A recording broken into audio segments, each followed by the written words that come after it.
And here we are, Tuesday morning.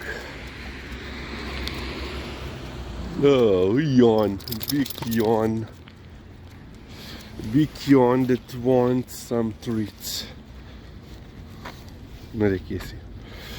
So we will have quite an interesting political week this week. Lizika, no? Yesterday the parliamentary session started. I think January? For January, yeah.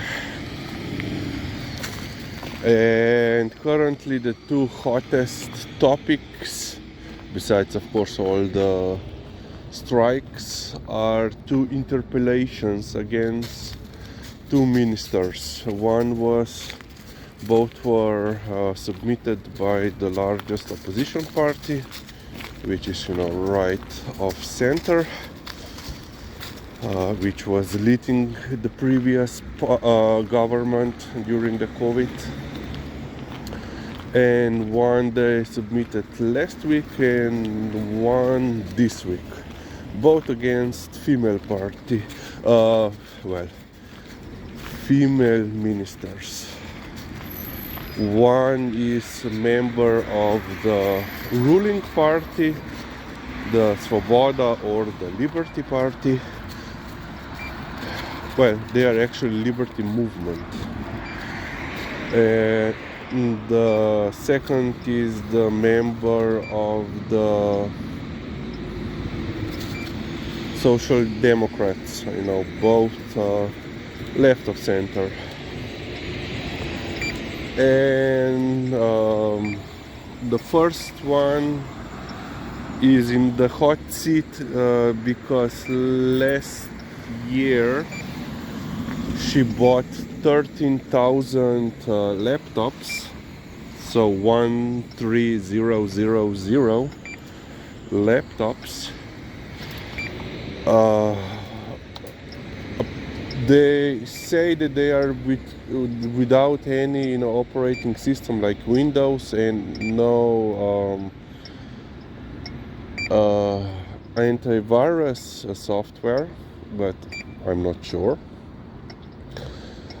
But the main issue is that they were bought, and in the almost 2 months since they were bought, only less than 40 of them were issued around. Officially, the law that they changed regarding the purchase of these laptops was that they would be issued to the low-income children or children from low-income families, households. I think also for the elderly and those that were affected by last year's floods, including municipalities and so forth. And now they apparently realized that the law that they changed doesn't include procedure how to actually give out these laptops, and these laptops are now just sitting in a warehouse that the ministry is also paying for or renting out, so paying out the rent. So this is the first one, and yesterday they submitted a second interpellation against the minister, who in the last week of the year managed to put in force through the government proposal for buying a new building which was derelict for I don't know how many years, decades apparently.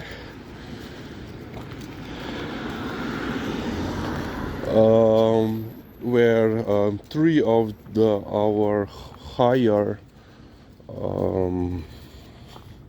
courts that are currently spread out in Ljubljana should move to, but so she managed to in couple of days she managed between that short week she managed to put out a proposal to the government session where was approved. She then made the contract. The contract was paid already the next day, in full. And then there were some also legal issues because they didn't secure their purchase through the notary public. Yeah. So the two main issues are here that the building isn't appropriate for the judicial system, as the representatives of the courts said themselves. So basically the building was derelict. There was even a fire inside of it.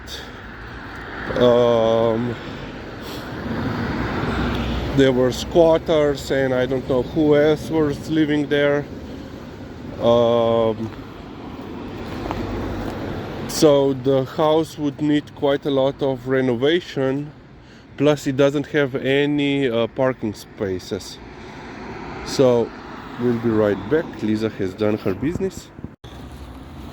So yeah, the problem, as I said, is because the building doesn't have any parking spaces on its own, and this will basically negate the possibility that the building, even if it's renovated, will be given a working permit or operational license or whatever, that you have to have.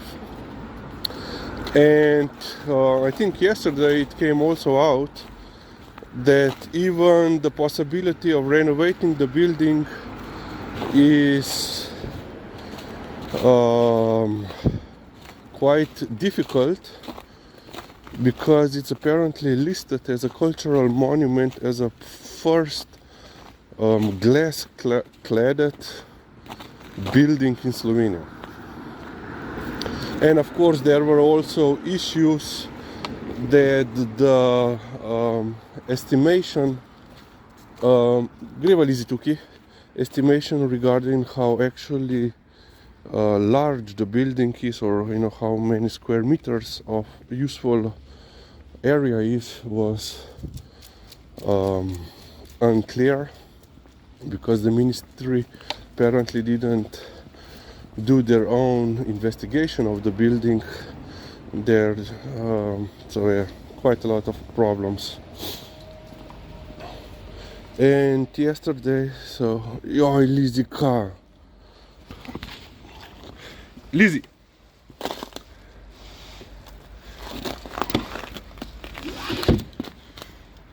Joj, kje si? I don't see any. It's so dark that I don't see.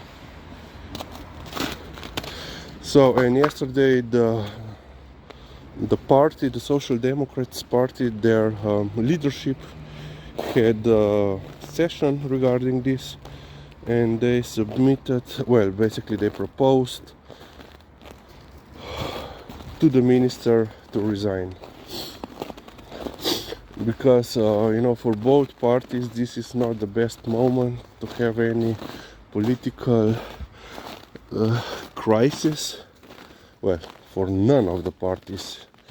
They don't want to get into any political crisis, due to the fact that later in the year we have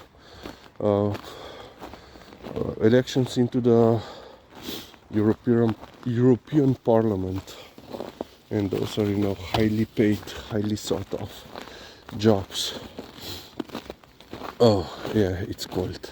Did I mention that it's called currently -6? By 9 it will drop to -9, and during the day it will be only +4. So yeah, no dilemma regarding wearing a warm jacket today. Okay, we will end on this point. Lizzie, no!